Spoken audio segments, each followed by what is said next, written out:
أعوذ بالله من الشيطان الرجيم. بسم الله الرحمن الرحيم. الحمد لله رب العالمين.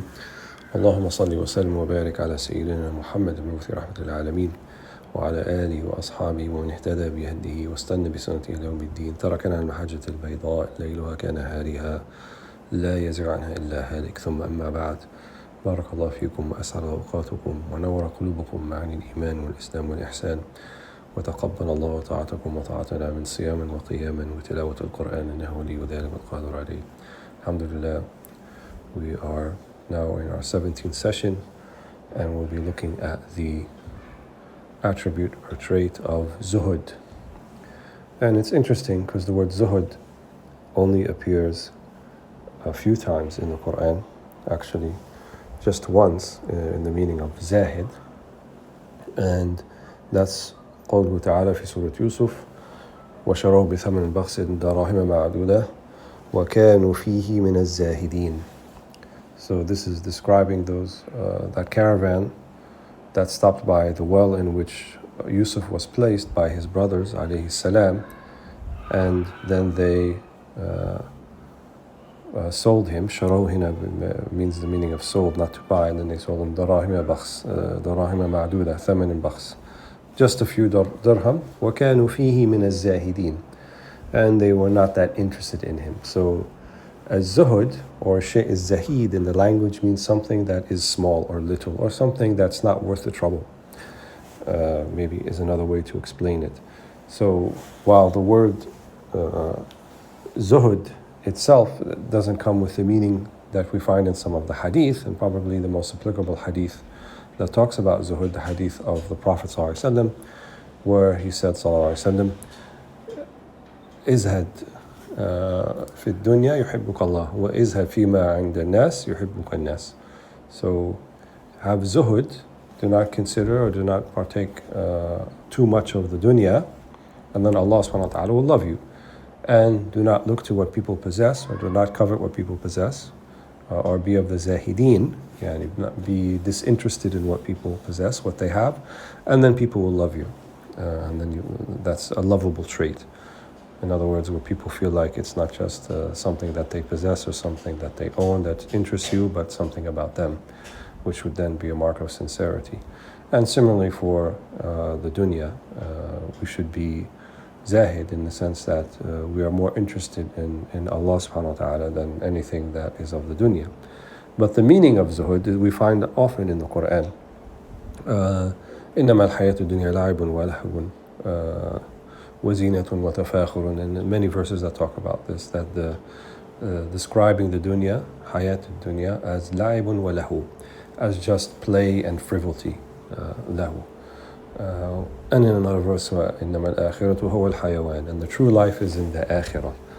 So amongst the meanings of zuhud is that we look at it for the dunya for what it truly is, and that it's a means and not an ends. A means and not an ends. So zuhud then is the true zuhud, is the zuhud of the heart, which is not to have a wavering or an interest or an inclination towards something that is not really of great value.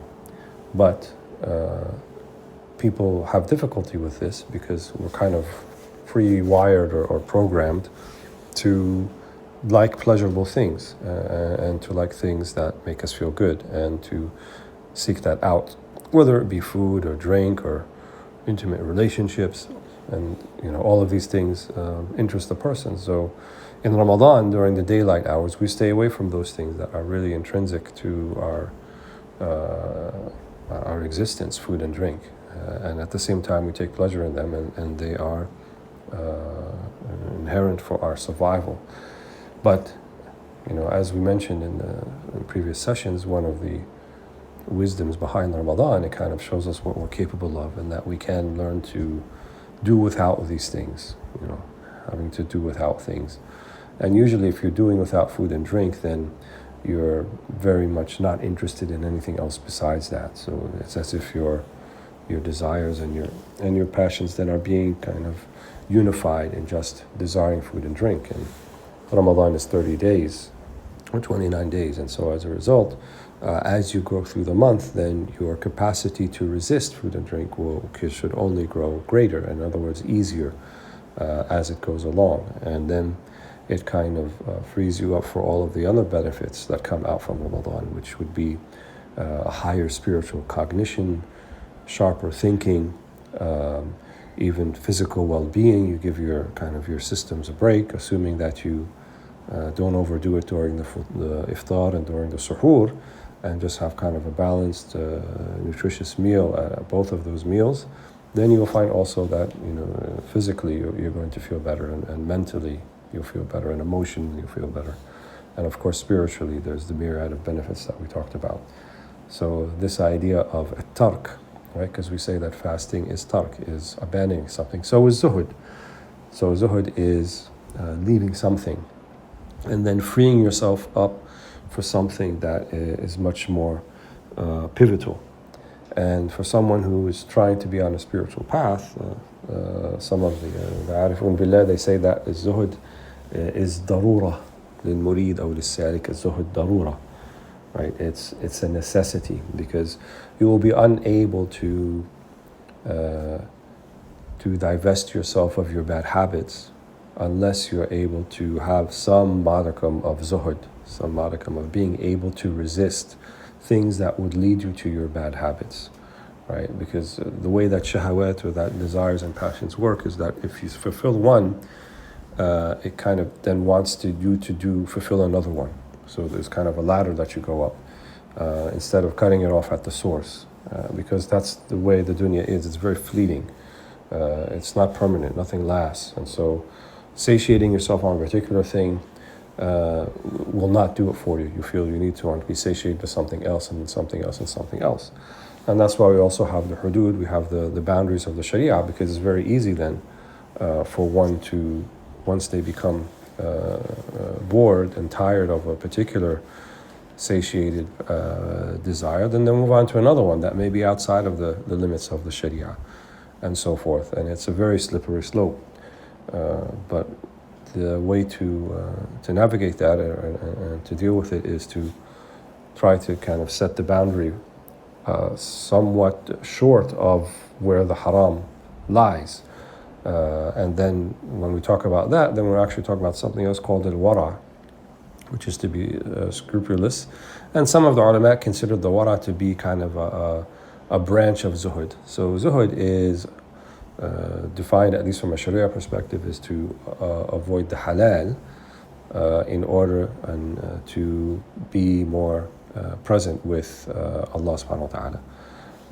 In other words, it could be from the halal, and obviously avoiding the haram is not considered to be zuhud. You don't say ana zahadtu fil mamnu'at.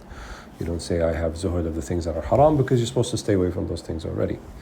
Amma al-wara', and wara', to be scrupulous, that means to avoid the things that are doubtful, that are dubious in nature, that can be on either side of the halal or haram boundary. And this is reflected in some of the hadith, da'a ma yuribuka ila ma la yuribuk. Leave that which is doubtful for that which is not doubtful. And in other hadith also of the Prophet ﷺ, إن الحلال بين والحرام بين وبينهما أمور مشتبهات لا يعرفهن كثير من الناس أو لا يعلمهن كثير من الناس. That the halal is clear, that the haram is clear, and between them there are many matters that are in between, that are ambiguous, that not a lot of people know. And so you should be like the sheep herder who has the herd of sheep, and that keeps them away from a sanctuary that they're not supposed to go into. So you have to stop somewhat short of it, not be on the boundary of it. So this is called al-wara'. So wara' is to avoid the dubious things, the ambiguous things, and the zuhud is to avoid the things that you are not in need of. And as we said, for the one starting out on their spiritual path, it is a necessity. Otherwise, you'll find yourself not being able to move beyond the particular place that you're in spiritually. And then as one progresses in their spiritual path, then they will find that more naturally they will grow disinterested in the trappings of the dunya.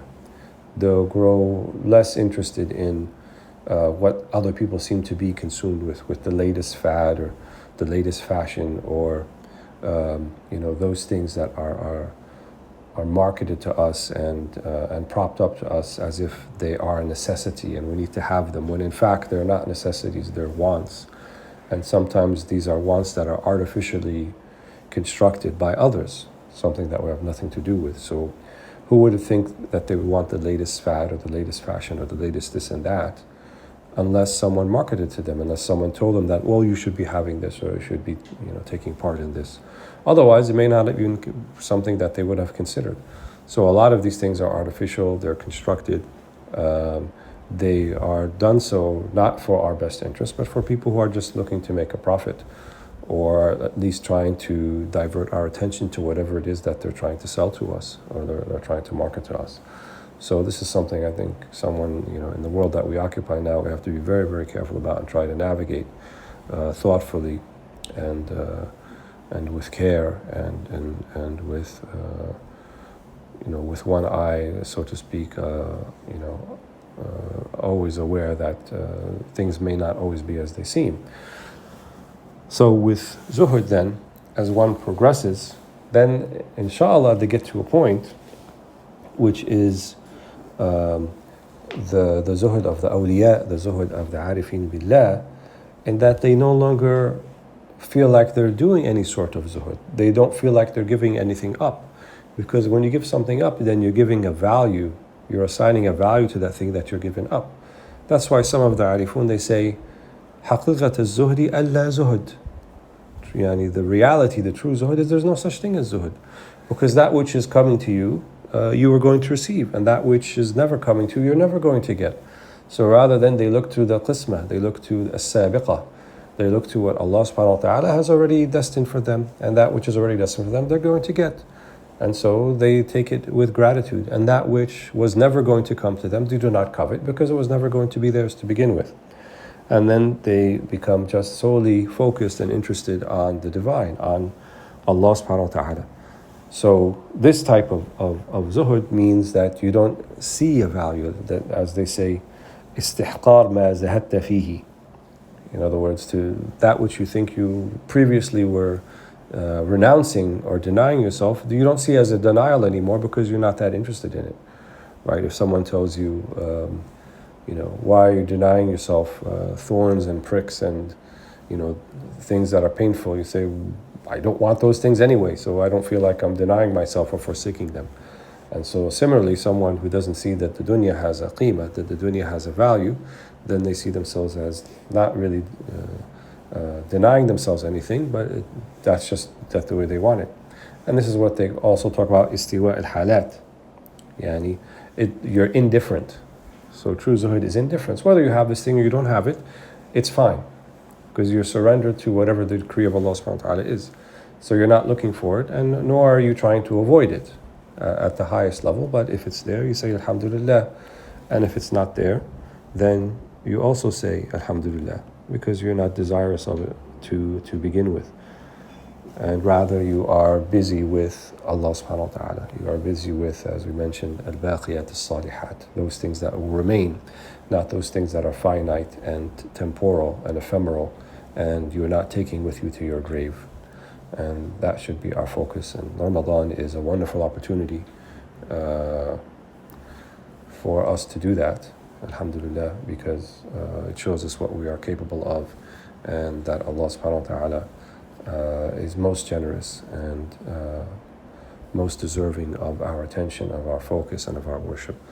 So may Allah subhanahu wa ta'ala facilitate this for us, make it easy for us to be on this path towards Him and towards knowing Him, and to die except to be in a state of Islam.